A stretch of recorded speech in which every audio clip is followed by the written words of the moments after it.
None of these people here care about the Super Bowl. My kind of people. They give a damn less about the Super Bowl, stupid Super Bowl. I'm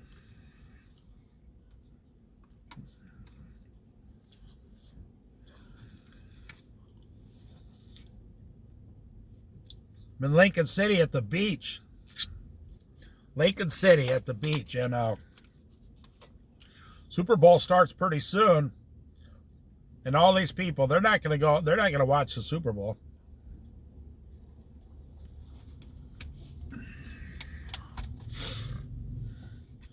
You only watch the Super Bowl because you think you're getting something out of it.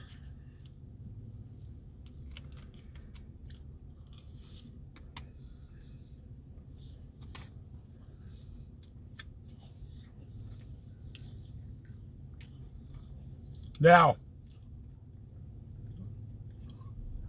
you'll never hear this on the news about the Super Bowl, or you'll never hear this in an ad about the Super Bowl. So last year, online gambling now, where you can gamble online. Last year, online gambling, 2024, hit during the Super Bowl only. Just during the Super Bowl.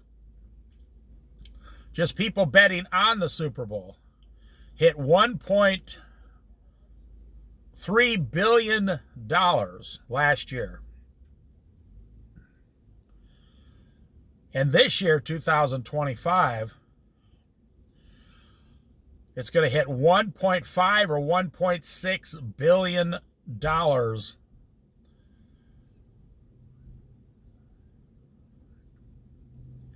And what do they say?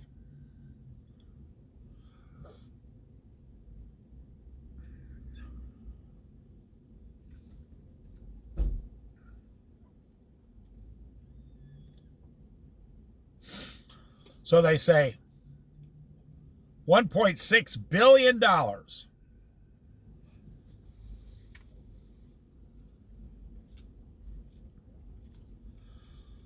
And here's the bad news about that.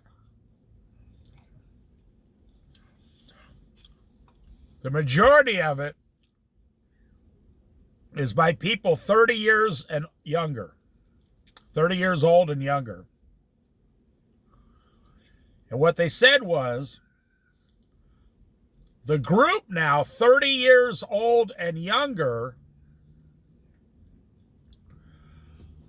online gambling has addiction, online gambling addiction has doubled in the age group 18 to 30 years old.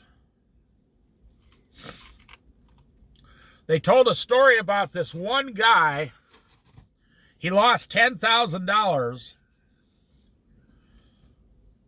and he spent, over the next year, he spent another $90,000 trying to get his $10,000 back, you see.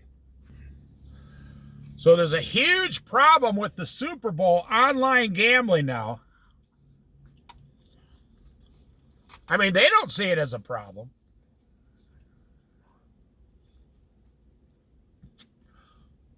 So in order to make, money, they pay out like 50% and they take in 51% of that. So someone is making $750 million profit today. The big online gambling places are making $750 million profit today.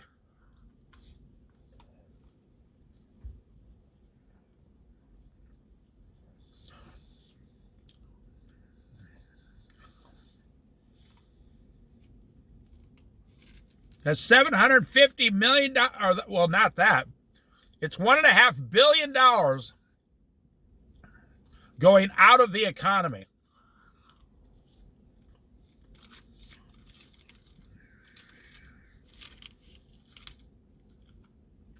Into the pockets. Oh, it's the greatest business on earth.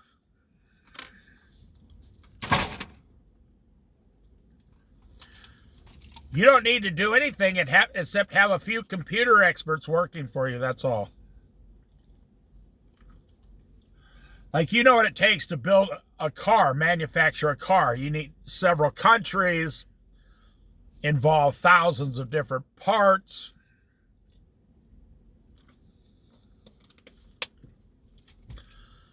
Just to build a car, one car. But with online gambling, you only need a boiler room. They call them boiler rooms. You only need a boiler room with like 10 employees, and you can literally make hundreds of millions of dollars. Because you can just place your bets as fast as the computer can handle it. Millions of people can place their bets simultaneously.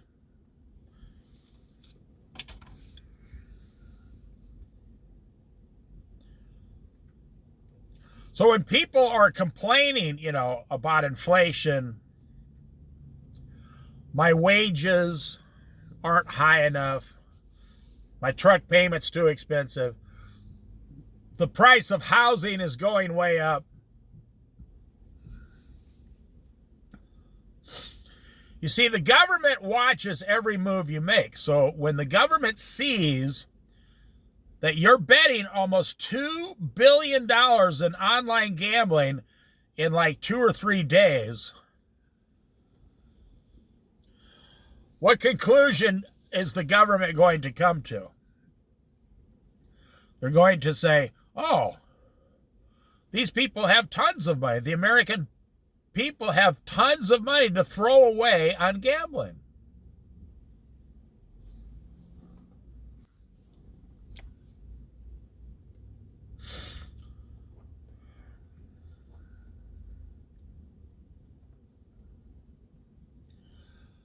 But it's not going to change because we are living, we have created a society now that destroys itself inside. We are destroying this society within our own borders. There is no threats other than the usual threats of war or whatever. There really is no threats outside of our country. The threat is coming from inside the American people.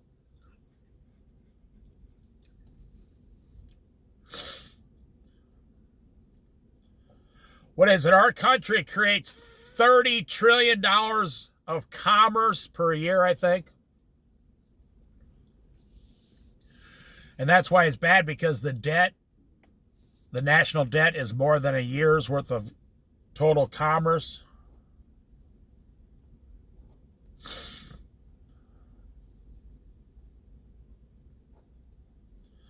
And so, you don't think the government officials break all that down and say, oh, look at here. So, online gambling for the whole year, is probably close to $50 billion, $100 billion. I want you to think about this. Online gambling was illegal 10 years ago. And now, just because someone puts some things on a computer and a website, we now spend $100 billion a year gambling just online. Wow. That's incredible.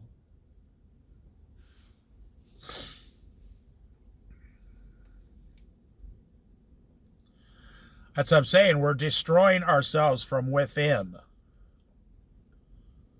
We're completely destroying ourselves.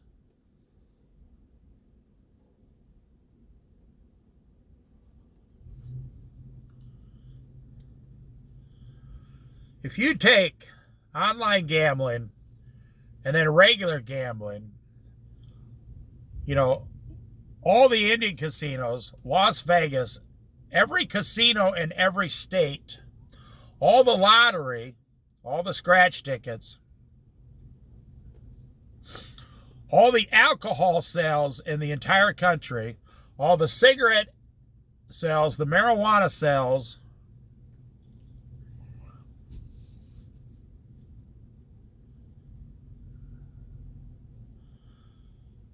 just those things I mentioned add up to, over $1 trillion a year people are spending on those things.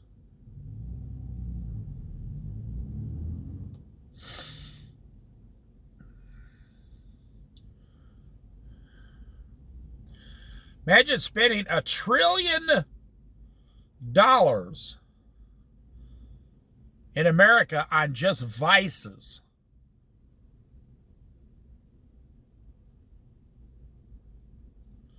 $1 trillion on vices, pleasures.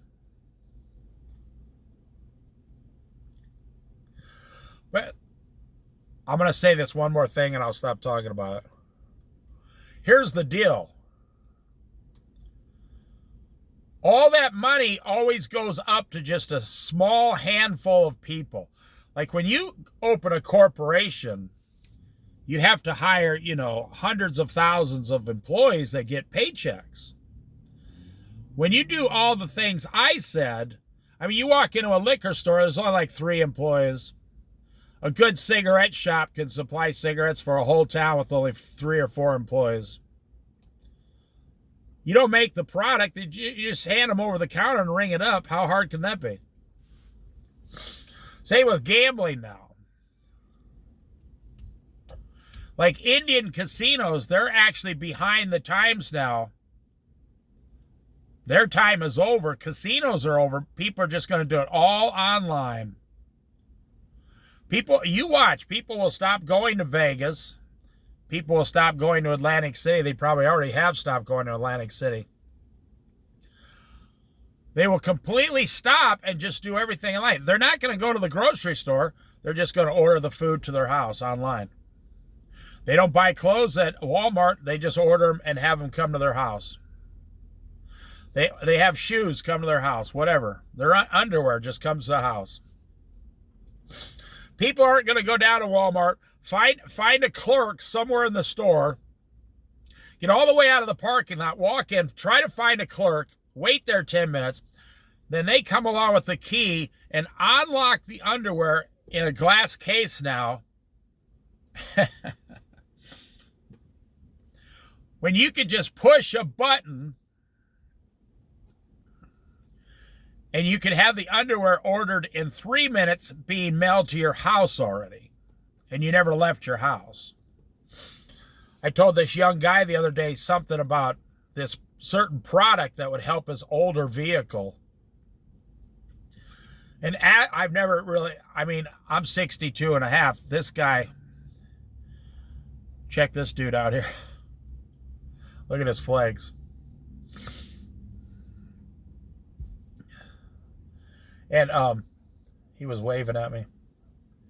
And so, as I was talking to him about the product, he picked up his phone and literally within 15 seconds he goes, "Oh, here it is right here. Is this what you're talking about?" I said, "Yeah, that's it." He goes, "I'm going to order a bottle and have it mailed to me." He said, "I'm going to order a bottle on my lunch break and have it mailed to me."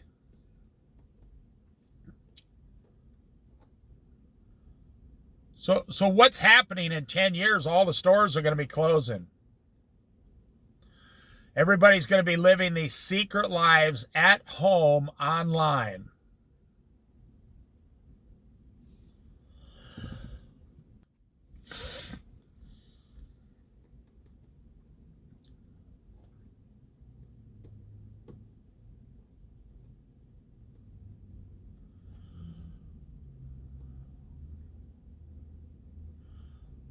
My main concern is, where's the money going to come from? How are you going to get a paycheck? Isn't anybody worried about that?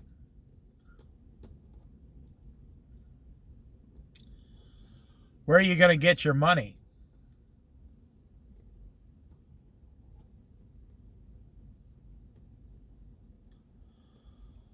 Where will you find your money to pay for all this stuff? Right now, the majority of people have to go down to a job and punch in and make a paycheck. So artificial intelligence is supposed to take away 30% of all your paychecks. And then online shopping is going to take away another 30%.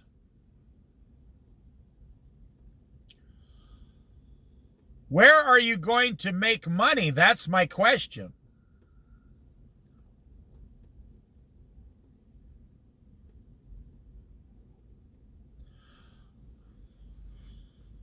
Maybe you could open up an online gambling place and make $800 billion.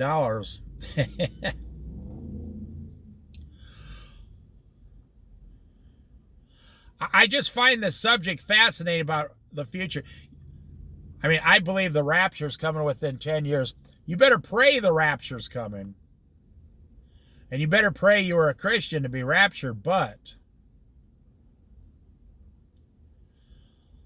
ask yourself, where are people going to get money to pay for all these $3,000 a month mortgages and $1,000 a month car payments? So do you know in 10 years, the average mortgage will be $3,500 a month, and the average car payment will be $1,000 a month. So in 10 years from today, 2035, if the rapture hasn't happened by then, how are you going to be able to afford $4,500 a month just for a house and a car? That includes nothing else, just one house and one car. How are you going to be able to afford that? Where's the money going to come from?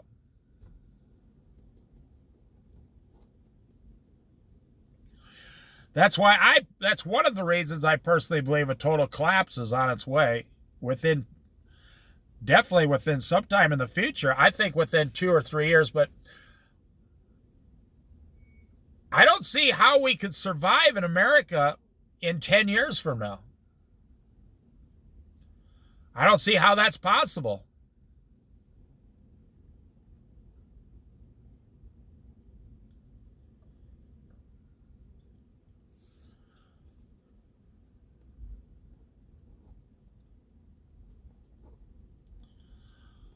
Now, I'm not a doom and gloom guy. I'm not a negative guy. I hope something works out. When I say my prayers, I do pray for the economy. I pray for the safety of America, and I pray for the economy. But I just, I've been in 62 and a half years. I've seen every job possible in this world, and I just don't see how everybody in the whole world is going to make like $8,000 a month per person just to survive. How is that going to happen?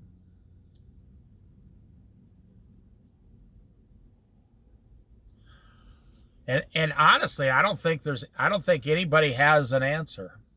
I don't think not one single person has an answer. I know the government doesn't have an answer. I know the state governments have absolutely no answers whatsoever. They're starting to slip back into high debt now in the state governments, and they're going to have to start going back again to cutting back on state employee pensions because they can't even cover what they got coming in the future now.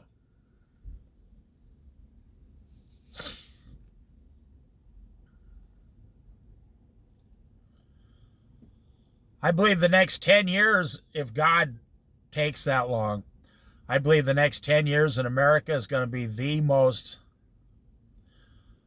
fascinating time in the history of our country, but it also might be the most devastating time in the history of our country.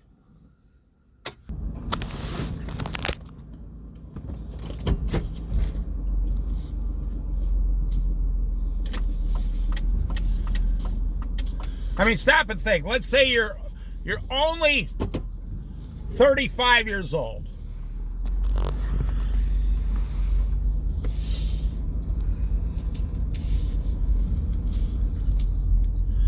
You're only 35 years old.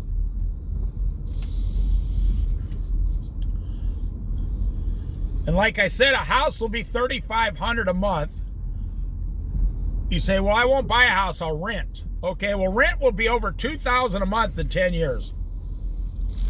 You won't be able to find a place in a big city for under $2,000 a month.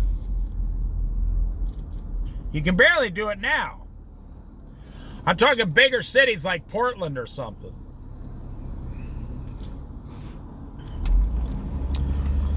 And car payments now are $600, $700, $800 a month. So in 10 years, all the cars are going to be $1,000 a month. And your car's going to be $90,000 a year. Oh my gosh, it's just So if you're 35 years old, and food in 10 years will double in price. So if you're paying $400 a month now, you'll be paying $800 a month in 10 years. I'm not trying to depress you, even though it's a very depressing subject. I'm personally asking you to ask yourself, because I care about people. If they told you you have to have a job making a minimum of $1,000 a week in 10 years just to survive outside of a city, how are you going to do it? And you have to have a job making $2,000 a week in 10 years to survive inside of a city. How are you going to do that?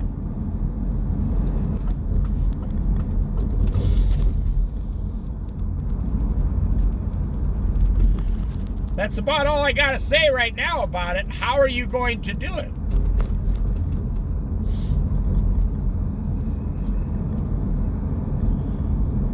Because, like I said, all this stuff is going away. It's not going to do it in the future. It's doing it right now today. It's going away today. If everybody starts ordering groceries at home, the grocery stores will close and force everybody to get their stuff at home. Well, there goes all the jobs.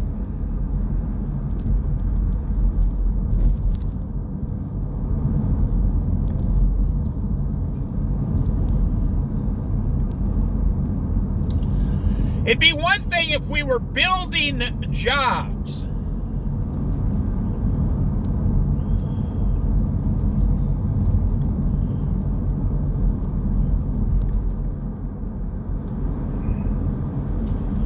If we were creating millions and millions and millions and millions of jobs. But people like Mark Zuckerberg, he'll tell you, no, we're doing this to get rid of jobs.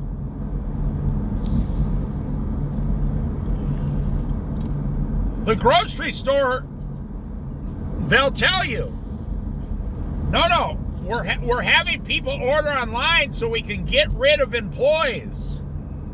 We went to self-checkout so we could get rid of employees. But in the future, you won't have to worry about self-checkouts. You won't have to worry about it. You won't be allowed in the store.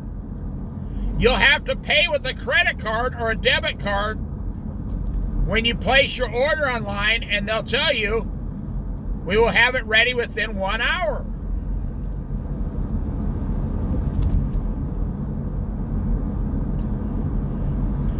And they'll just have a few employees going around picking up your stuff, bringing it out to your car. So a store that has 100 employees, they'll just have like 20 people stocking the shelves at night and 10 people getting the stuff out to the car.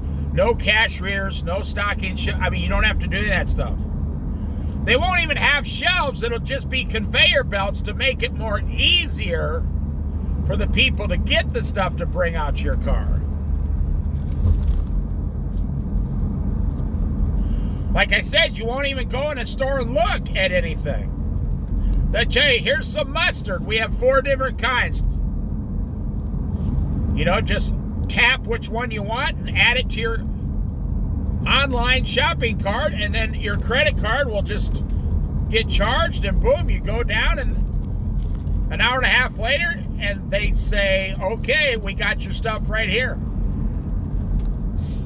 Now you say, that sounds wonderful. Especially if you're younger. That sounds wonderful. Yes, it sounds very convenient. It's a convenience. But I have a question for you. If you had 100 employees and now you only have 30, where are the other 70 people going to get money to work, to buy those groceries? And you're going to be one of the people that loses your job. Where are you going to get money to work? Or work to get money, I mean. Now, one thing we learned about the coronavirus for 2 years, Americans at every age level had no problem whatsoever letting the government shut everything down and sending you a check every month. Americans were pushing for that. Just send us a check every month and I'll stay home the rest of my life. I'll stay home forever if you just send me a check every month. I'll order everything. I'll have it delivered to my house. I won't even buy a car. I won't even really travel, or I'll take a plane somewhere. Or I'll take the bus somewhere.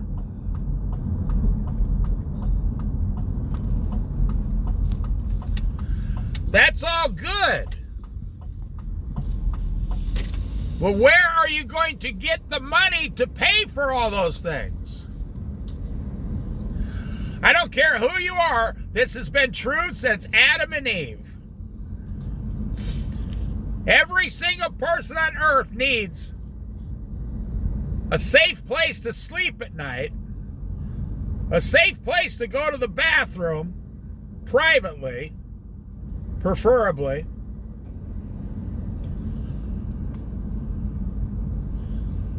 a place to cook your food, and a place to shower.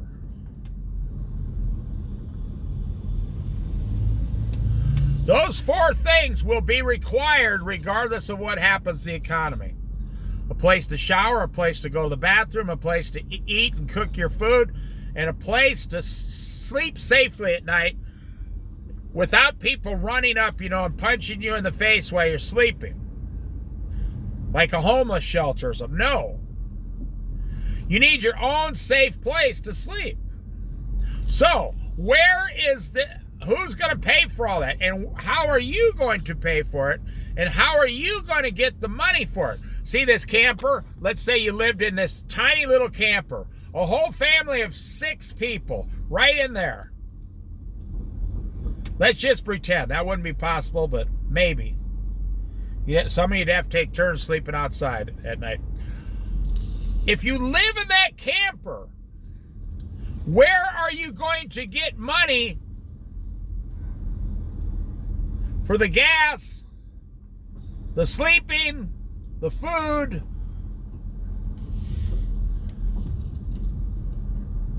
the shower? Where? Where are you going to get the money for all those things?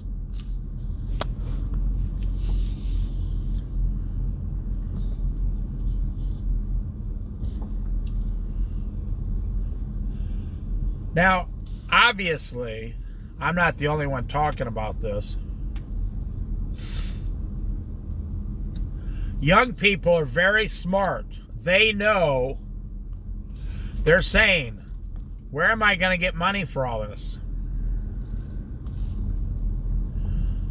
Hey, I wonder where I'm going to get money for all of this stuff. See these people? They've been there for probably 20 years. See those houses back there? Those old campers. They pay a monthly fee, probably to a guy who owns the land. right next to the beach. And then now he rents out the properties.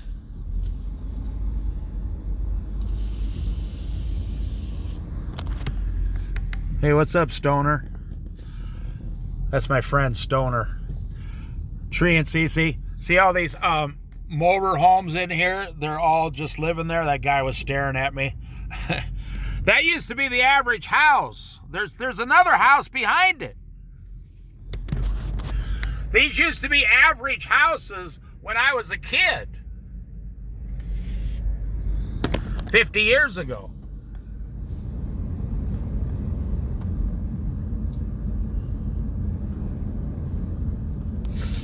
So, yeah, I was saying young people are very smart.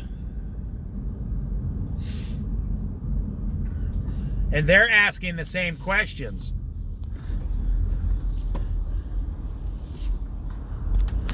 And they're saying to themselves, it seems like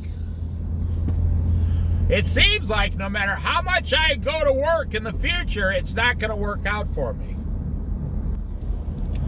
They're just going to keep raising prices, raising prices, raising prices. And then they'll take your job away from technology in the long run. See, young people know that this is happening right now. They see it happening right in front of their face.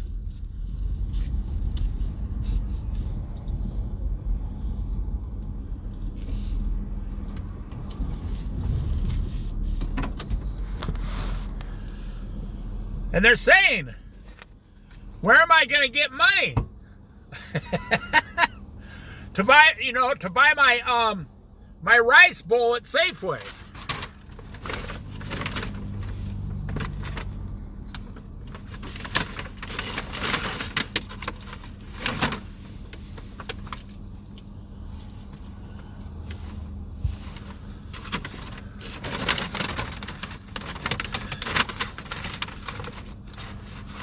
Where's the money going to come from?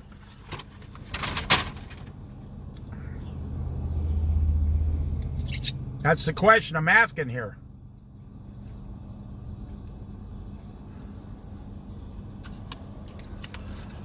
I think the next 10 years in the United States of America and the world. Now look what Donald Trump did. He did something nobody ever thought would happen. He stopped giving foreign aid to countries that we've given foreign aid to for 50 years. So those countries, depending on all our foreign aid, now they're experiencing it right now. They lost all their foreign aid immediately.